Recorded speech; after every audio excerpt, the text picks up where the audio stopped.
Hi, everybody. Welcome to episode 160 of Radio 815, the podcast dedicated to examining the works of writer, director, producer J.J. Abrams and his extended Bad Robot universe. I'm Matt Crandall, here with my co-host Marcelo Inostroza, as we wrap up our look at the Bad Robot-produced ABC dramedy, What About Brien? Today we're going to talk about the final two episodes, episode 18, What About Secret Lovers, and episode 19, What About Calling All Friends, that aired in March of 2007.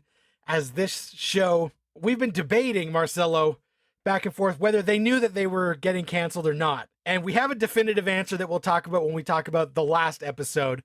But things are still just moving in the same general direction when we get to episode 18, where Brien goes on a date with Stephanie, and he's photographed on the red carpet. And I just got to ask, would you wear fresh white socks with your black tuxedo? You know what? I am a bit of a rebel, so I think I would do that. I really, really think I would do that. I don't understand Brien being so obsessed with being caught in this magazine tabloid bullshit. I mean, I kind of understand why he felt that way a little bit after the joke was set up, because he was so afraid that his stupid friends were going to see that they would give him shit for it. But I couldn't stand this episode because, like Matt said, it was more the same. And this episode didn't have the feeling of, oh, guys, we have 2 more episodes and we got to hurry up. So I really think, again, I'm going to double down from my theory of last week, and I've been saying the same shit for like more than 2 weeks now. I really think that they had no idea, and I think that the axe came down on the writing staff at the last possible minute. I've been thinking that ABC could have been so cruel as giving them maybe a week's notice, and that's why the writing in this particular season is so fucking bad. And it's so fucking all over the place. That doesn't excuse them for being bipolar storytellers in the early part, but I think that explains some of their behavior in the second half of the season.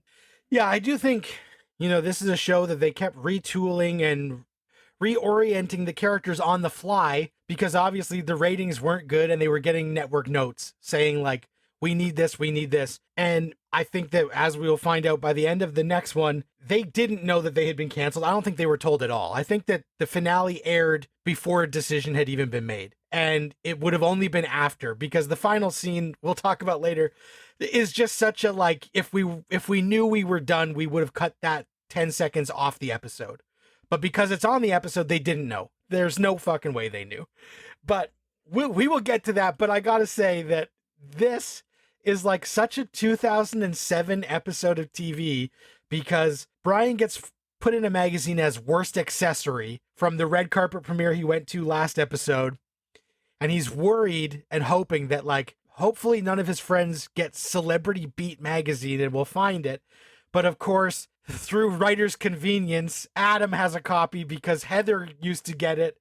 But nowadays it would just literally 5 minutes after he got out of that limo, it would be online and it would go viral. Like, look at this dumb shit with this hot starlet. Like, if Sydney Sweeney brought like a goofy guy to a premiere, it would go viral 5 minutes after it happened, and everyone would see it on their phone and there would be no hiding it. But also 10 minutes later, something else stupid on the internet would happen and no one would remember. And so the fact that, like, they print out all this stuff and they change the screensaver, and I'm like, this is shit that now 15 years later doesn't happen. And this episode would be about cyberbullying instead of his friends having a good laugh at his dumb magazine moment. But I did think it was funny where, Dave gets the magazine and then they do up the office at work. That was pretty funny. We're still going down this road of Adam and Brien and Dave's boss having their, fooling around on the side, and they almost get caught when Brien barges into the office and they have to play it cool. And so, like, there's some humor there, but still so late in the game, adding Tiffany Thiessen it's not gelling yet. And it just feels like, okay, we're throwing darts at the board. The ratings are bad. Let's put in a recognizable face to try and see if her fan base can help boost the ratings and get some of the soapier, teen drama people to come over because we got Kelly Kapowski from Saved by the Bell. But then also, Brien is going out with Stephanie, and we know that the other roommate has a crush on him and is pining. And you're like, how stupid is Brien? Like, I don't understand how this guy can't realize he's with the wrong one. And we also know that Stacy Keibler has been billed as a guest star and Jessica Zor is a series regular. But by the time this show gets canceled, they both have been on the same amount of episodes, and that distinction doesn't matter, which is just wild that like they never even got to tell the full arc. So I wonder if they had filmed, these 19 episodes and maybe they thought they were getting 22 and then ABC was like, don't bother making the last 3. Because even this, we're just setting up more of the stuff where Nicole is going to mommy and me classes and having difficulty with those people. And she decides that her and Dina should open up a cupcake store across the street.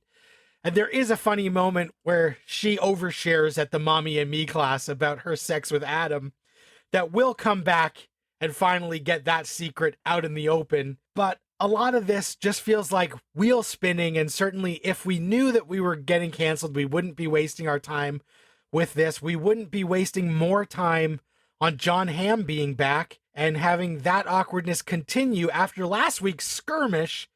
But I did think it was funny that when Dave goes on the field trip and everybody's like, is he going to hit somebody? All the kids are worried that Dave is going to start throwing punches. And he's like, no, I'm not. And then, of course, he does.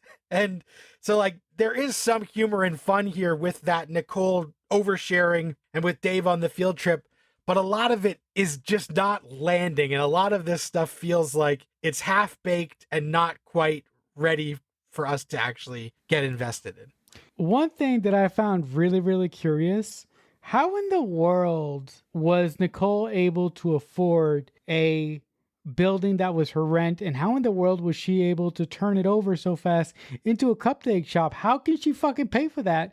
Because didn't she just leave her high-paying executive job at a record label like a couple weeks ago? Unless they gave her a golden parachute before she left, but she just fucking left. And they don't give golden parachutes to people that just leave like that. No, they don't. And also, how is Dina able to afford that? Because even if Nicole had some money in the tiller to be able to get the business started, Dina would have to put in something. And Dina, as far as we know, for the whole entire fucking series, has been a stay-at-home mom. So Dina doesn't have too much of a financial base to speak of. Her financial base is fucking Dave, and we know how that fucking guy works. So I'm like, how do you? I'm like, but I was like, how can the writers justify this? I'm like, what? And the other thing that I found interesting, with Adam and Kelly Kapowski going, basically being friends with benefits now. The thing that I found most interesting about her character is that she is a very, very controlling individual, right? She wants to just have Adam be a friends with benefits kind of guy. She's not willing to open up her heart. And I'm wondering if the series would have gone on, if they would have taken some time to explore why she feels that way. And although she is as fine as a kitten right now, her character wasn't always like that. So I wonder if her insecurities come from the way that she used to look like, as opposed to how she looks now. So if the series would have continued, I would have loved to seen how some writers, because I wasn't happy with the writers on this season, how some writers would have handled that. And the comedy with Nicole actually, speaking to the mommy and me class and trying to, get a rise out of them and trying to connect with them is funny. But I will agree with Matt that a lot of the humor in this episode doesn't work at all. And I really like your theory that the network told them they were going to get 18 episodes, but I really like your theory that the network probably told them, listen, you're going to get this number of episodes. And when they didn't, that's why they wrote the last episode in this batch to be sort of like a normal episode, and they didn't wrap everything up in the way that they wanted to. Yeah, they definitely didn't wrap up very much at all. And even, in this last week, I had talked about how they introduced that Ivy used to be the sitcom star backstory. And I wanted more of that, like with her catchphrase or something. And they do mention like her catchphrases in this, and that is something they're trying to weave into the story.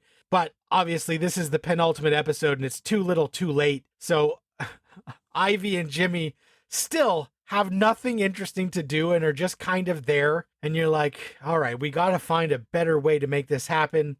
By the end of the episode, Dave and Dina have basically decided that they are going to be back together, and they're going to let people know shortly that that's the case. So I thought that was interesting. And I just want to mention one thing, that this isn't necessarily a Bad Robot Easter egg because it is just such a general term. But Brien he's at the video game company and he's having a chat with Dave, and he's like, all right, Morning Glory, lay it on me. And Morning Glory, other than being just a phrase from, a great Oasis song, would end up being the name of a Bad Robot movie immediately after this, a couple years. So it was funny that they did kind of squeeze that turn of phrase, which is a much more British sort of phrase, into this episode. Before we move on to the next episode, there is one point that I forgot to bring up. I hated the way that they handled the John Hamm shit in this episode. Like last week, I mentioned that it didn't make any sense that they had John Hamm on the show. And the way that they turned this whole fucking situation with Dave punching John Hamm last week, the way that they sort of blew up that situation as, as if to say, oh, because your husband attacked one of our a father of another kid, your kid can't potentially be here anymore. And I'm like, this is bullshit. Dave, they wrestled out in front of the school for 2 minutes, and you guys are turning a 2-minute fight into fucking like battle of the Boch. I mean, look, with today's society, I could see something like that actually happening, because today's society, unfortunately, is a little bit too touchy. But back then, I'm like, are you fucking kidding me? So that to me was like just, I couldn't take it. The one shining light about this episode, and Matt, you're probably going to go, are you crazy? You need to get your head examined. We need to cancel the show for a week. I like the chemistry between Dave and Dina in this episode. I know. This whole season, I was like, Dave and Dina need to go apart from each other. I hate them together. But something happened in these last 2 episodes, or in these last cycle of episodes, that made me that reminded me why I love them as a couple in the first season. And I think if I got it right, I think the reason why I love them as a couple in the first season is because Dave played the role of the understanding husband. He played the role of a husband who said, listen, I still got issues. I still don't agree with you fully, but I understand what we're going through, and I'm going to take one for the team, and I'm going to help you in the best way that I can to further our relationship and to make sure that our kids are okay for the foreseeable future. That's what I think endeared me, or that's what I think made me get back on their side for this second batch of episodes. Do you think I'm insane? Well, I don't think you're insane, because I think the writers intentionally wanted us to get reinvested in them. And so they started writing them more likable than they had been, because they knew where they were going in these episodes. And they're like, well, we need everybody to be on board so that the stuff that happens in 19 isn't torturous for us as an audience. So I think they have been intentionally going that way, and they probably realized we ruined these characters along the journey. Like, we really fucked up. If we wanted to explore this thing and we took it too far and we made them both shrill and unlikable, and now we need to bring it back around so that people care about them. So you're not insane, and I think that it's the writers realizing their mistake and trying to correct it. as we go. And this episode ends with the revelation that comes out that Adam and Nicole slept together and that Adam was Nicole's just okay guy. And Brien hears this and he's like, record scratch moment. What the fuck? And that's where it ends. And so when we pick up the final episode, that, as I said, is called What About Calling All Friends? Calling All Friends being the theme song for What About Brien. This doesn't really function as a series finale because they don't wrap up hardly anything. We leave threads hanging in case there was more. A lot of it just feels like a normal episode with one storyline that is a little bit bigger, but everything else is the same as always. So I think they didn't know. But I will say it does start in a hilarious fashion where the guys are playing basketball and Brien is like, I can't believe you fucked my sister to Adam. And Adam's like, get over it, dude. Like, we're adults. It was a one-time thing. And Brian's like, I can't get over it. And he's like, well, what's worse, that I fucked your sister once or that you kissed my fiance the night before my wedding? Like, we're adults. Move on. Put this shit aside. And he's like, I just keep having this image. And there's a funny moment where they're like, well, just imagine that it wasn't Adam and that it was Richie Sambora from John Bon Jovi, from Bon Jovi. And then Bon Jovi's It's My Life cues up as they're playing basketball. And Brian's just like, Richie Sambora. And he can't do it. He can't get over it. He can't picture Richie Sambora from Bon Jovi. But I thought that was like a really light, funny moment where he's trying to imagine that somebody from Bon Jovi slept with his sister, and then they cued the Bon Jovi on the soundtrack. I laughed really hard.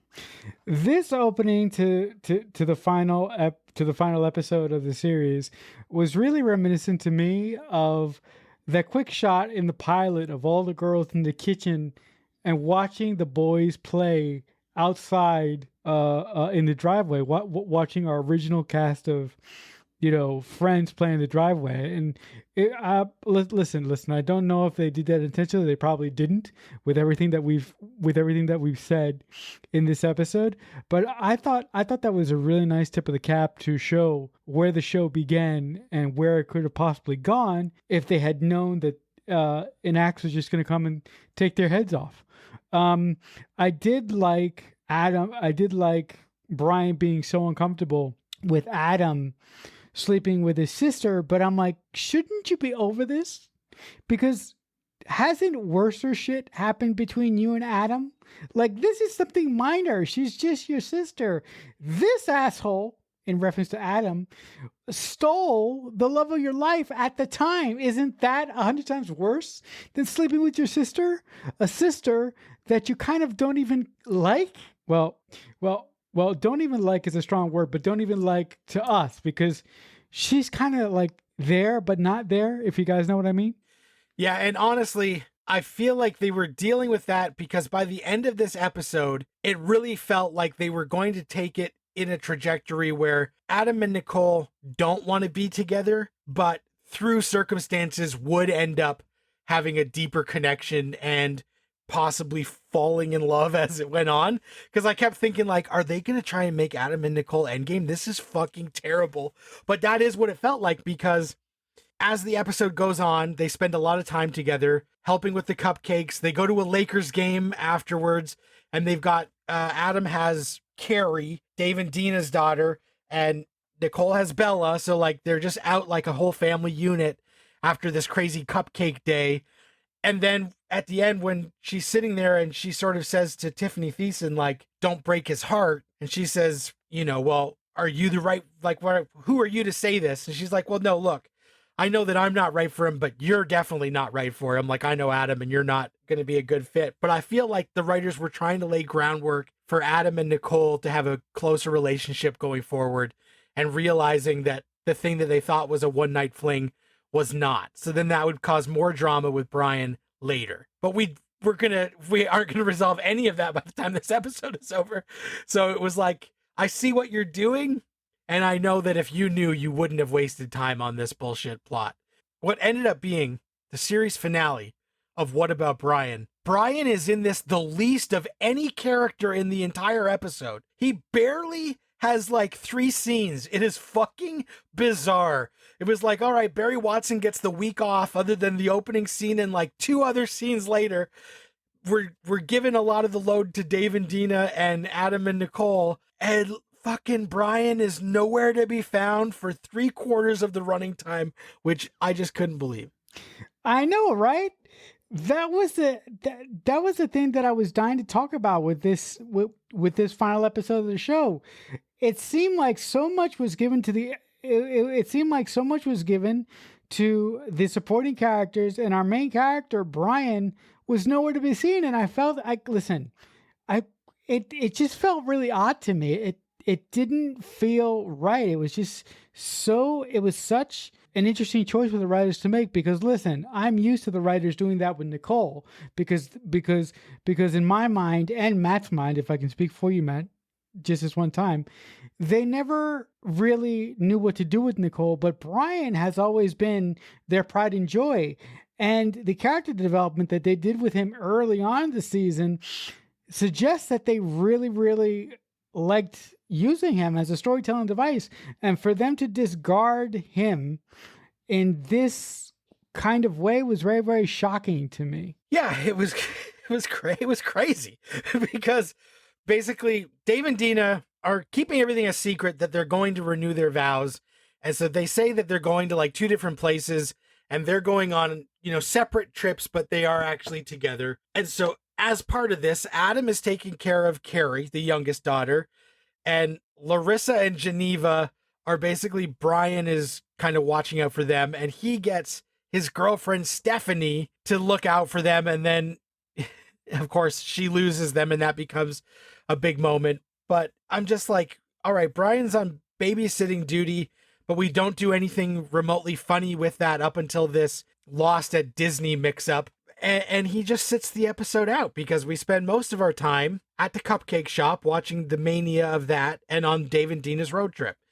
And again, not knowing that this is our last episode, we introduced this concept of Ivy Day, that once a year, Jimmy has to do anything Ivy wants, and they're trying to give Jimmy and Ivy more character, more quirky traits, so that we will start to care about them, so that a 3rd season we would be like all in on this wacky couple who's part of this. And so she keeps saying like, worst Ivy Day ever. And it's like, well, we don't care about Ivy Day, because we barely care about Ivy, because if it was played by anyone else, I would care 0 about Ivy, because I also care 0 about Jimmy.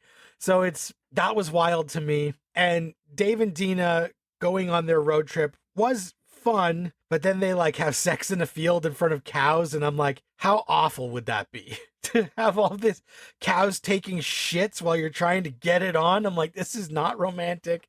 This is horrible. And Dave has planned the perfect day, bringing back the druid person who oversaw their first wedding. And the whole time they're making all these plans, I just know, even from the title of the episode, I'm like, well, they're not going to go through with it, because they made the mistake of not inviting their family and friends. And they're going to realize that they need the gang to be all there for this to be right. And that felt like a potential setup for the series finale to really pay off. Like, everybody who's still around can come and we would do a big wedding, but that kind of isn't where they go, because they didn't know this was the last episode.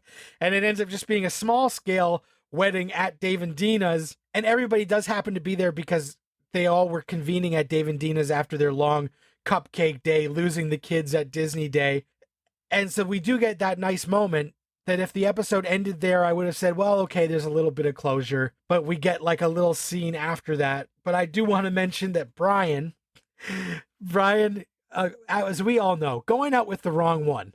He's going out with the wrong one. He's going out with Stephanie, but it's, what's her name, Lauren, who like is actually the right fit for him. And there's a scene earlier where Lauren is like, I can't have the things I want, and I'm always losing. And he's like, well, what do you want? And she's looking at him like, I want you, you big idiot. And like, are we supposed to think that she's not hot and attractive? Because I'm like, this makes no sense that she's pining after this loser who couldn't give her the time of day when she could get anyone.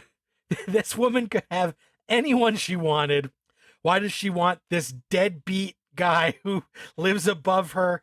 It makes no sense. And then when Brien realizes it, this was kind of creepy. He pulls her close to him and caresses her hair with two hands and then pulls her face in and they start to kiss. But then later, he does the exact same fucking caress her hair, pull her in move with Stephanie right in front of Lauren at Disney that I was like, you motherfucker. And I'm like, this must be Barry Watson's move where he really smooths down a woman's hair and like caresses her and pulls her in, because he did it twice in the episode to both women. And I was like, what the fuck? And so the final scene of the episode is him showing up to the roommate that we know he should be with, and he's like, we need to talk, cliffhanger. Marcelo, what do you think as we're getting a real insight into what Barry Watson's real moves are? And then we end the episode with a cliffhanger where he might realize that he's with the wrong roommate. Brien as a character is he's such a fucking idiot. Look, I was really happy that in the first half of this season, I'm going to say it again and I'm going to keep saying it because this is the last time that we're going to talk about the show. Thank God. The writers did such a good thing with Brien in the first half of the final season. They made him grow up, and I thought that he was actually going to fucking grow up. And but Brian's inability to notice when a girl wants him, when a girl is basically throwing her hormones at him like a bunch of rocks. I thought of something else to say, but I'm not going to say it. It's just fucking so frustrating. And you mentioned it, Matt. Those two, that kind of creepy move that he uses on Stacey Keebler and the other girl, where he sort of grabs their face and he does like a Joey Potter hair behind the ear thing. I was like, what the fuck are you doing? What the hell are you actually doing? Which one of these women do you fucking want? Just fucking pick already, or get the fuck out of my face. I was so fucking annoyed with Brian's behavior in this episode. I cannot tell you how. I just wanted to hit this guy in the face. Well, it's just funny that like Bridget, that's fucking over. Forget that Bridget ever existed. Lisa B, that was something we dropped in a second. And now both of these roommates want Brien. Literally, so the only woman on Earth who doesn't want to sleep with Brien was Marjorie. Because every other woman in this whole series, like Brien has just ran through them. So like it really diminishes him pining after Marjorie in season 1. Because it's like, dude, you could have had anyone. Like, just the way this is going, this guy has no difficulty.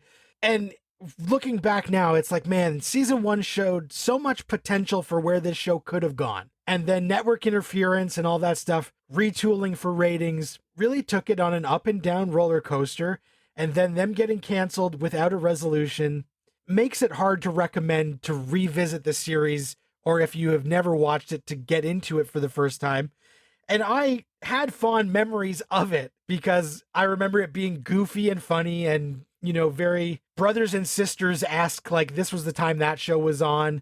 And like, it feels like that kind of show, like a comedy drama with like a big ensemble cast for adults that they just don't make very much anymore, this style of show. But then in revisiting it, I see all the flaws and the growing pains and the adjustments. And now knowing like they never stopped having those growing pains and they never knew that they were ending, it's like, yeah, it's really tough to recommend spending 40 hours of your life getting into these characters because they don't go anywhere and nothing really happens. And part of it is just the circumstances. And part of it can just be like, TV on the fly is not something that even really happens much anymore, because even the big network shows don't usually do this many episodes a season anymore. A lot of them only do 18 or less. So it's very indicative of the time it was made. So it's a nice time capsule.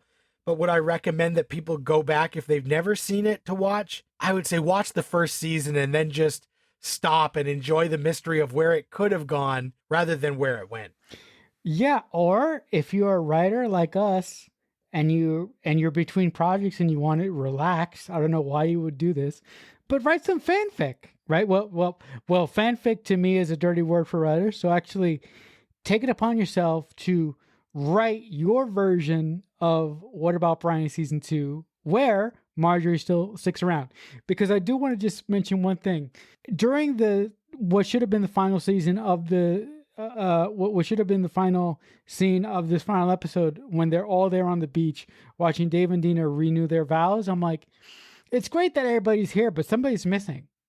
Where the fuck is Marjorie? And the reason why I'm saying that, and the reason why I can kind of fit that into my head canon, during Marjorie's last appearance on the show in the lake house episode, she told Dina, "Call me anytime you want for anything." Right? So wouldn't you think that Dina would call her and say, "Listen, I'm getting together with the whole gang, and me and Dave are going to renew our vows." So wouldn't it make sense that that Dina would call her, and that Marjorie would come? I know the real reason why this actress wasn't probably there, but I'm just saying, wouldn't it make sense that the character would be there? Well, it would have made sense if they knew it was the series finale, and it would have made sense if they knew that it was 100% the season finale. But like, I feel like I don't think they knew like either of those things. And, to do a little bit of armchair directing or a little bit of writing here, I would say, if we knew that this show was ending, you teed it up. Marjorie shows up to the vow renewal. And after the vow renewal, she pulls Brien aside and says, "Look, I know before I said I was choosing myself and that we weren't right. And, I threw myself at Adam, but that was just me falling back into old habits. And I was too scared to be my real self. But I've had the time away now. And I realize, you know what, Brien Davis, you are the one that I probably should have been with since the start. And I was too scared to admit it when we were at the lake house. But now I know this to be true. I think we should give it a shot." And Brien says, "Sorry, Stephanie. Sorry, Lauren. I never fucking really liked you guys anyway. My true love is here." And, have her come back. Her and Brien break the news to Adam that they're going to give it a shot. And Adam is like, "Fucking go for it. Go with God. Have my blessing." And it ends with us knowing that Marjorie and Brien are going to try and make it work. Dave and Dina are happy. They just renewed their vows. And fucking even Adam and Nicole can hook up and realize that they're going to have like some nuclear family with him and Bella. And that would have been it. But we bring her back and she realizes that she needs to give it a shot with Brien. Otherwise, it'll be that unknown that will haunt her forever. And we won't know if they last, but we'll at least know they gave it a shot. You did the same thing for Lost, man. And now you're doing it again with What About Brien? Why are you so good at coming up with better endings than actual writers do? In all fairness, we've had years to think about all of these endings, and those writers probably only had a week and a half to come up with their shit. So if you're in the room, I bet it's a lot more stressful and a lot more budget oriented on what you can do. But I just wish, even if ABC had been like, "We canceled you, we're going to give you 1 day to shoot a new ending for the DVD so we can wrap it up. Like, we're going to give you 1 day to shoot 5 more minutes." That would have been nice, so that we could have done something. Seeing Marjorie come back to have a moment like that with Brien, and to, in that moment fulfills the original promise of the show, right? So it's just it's so wonderful. So that wraps up the Bad Robot produced show, What About Brien? Going forward, we're going to talk about a couple of movies next, I think. Some more Bad Robot produced stuff. So we will dive into that because, as we lament off recording all the time, there's nothing new to talk about in the Bad Robot universe just yet. But hopefully sometime soon we'll get some drops that we can talk about something more current. But we'll take a flashback at some of those movies that JJ produced in the earlier parts and later parts of his career. If you guys are enjoying the episodes and enjoy listening to this show, please like, follow, subscribe, tell a friend, let us know. You can get in touch with us on X at JJUniverse815. You can use the hashtag Radio815, or you can email us JJUniverse815 at AOL. Yes, you got it, Matt. At AOL.com. And I want to say thank you to John Gilby, who did send us a message, and he let Marcelo know that he finished the Lost podcast last night He really enjoyed it. It was like doing a quick rewatch of the full thing, listening to our coverage. You guys covered all the crucial parts with some good analysis of where it went right, and sadly at the end where it went wrong. We managed to cover the same reactions that he had seeing everything for the first time, the excitement, the intrigue, the puzzlement. Anyway, much obliged. Thank you so much for letting us know. We appreciate the comments. And if anybody else has any comments or questions, send them to us. We'll read them on the show. We'll let you know. If you want to catch up with me, we can log some movies on Letterboxd. I am on letterboxd.com/MDC3000. Marcelo, he's not charging as of this recording for everyone yet, but Elon's getting close to making X an extremely paid for platform, but people can reach out to you on there. How can they do that? Yeah, if you want to talk to me on the house that Elon built, you know, I know it's hacked, but a lot of people still call it Twitter. I'm one of those fools. You can reach out to me and we can discuss anything in the Bad Robot universe or anything in the entertainment landscape. I'm at Creek Fanatic 88. And the entertainment landscape for Marcelo, especially Star Trek. So if anybody's listening and doesn't know that Marcelo loves Star Trek, you should check out his other content on his Balloon Head channel, where he does a lot of Star Trek and a lot of, you know, if you like Buffy and Dawson, Marcelo's got a lot of back stuff that you can check out for his other favorite franchises. So reach out. Thanks so much for listening. Until next time, Radio 815, over and out. Radio 815 is a Balloonhead Productions presentation in association with Killer Newt Productions.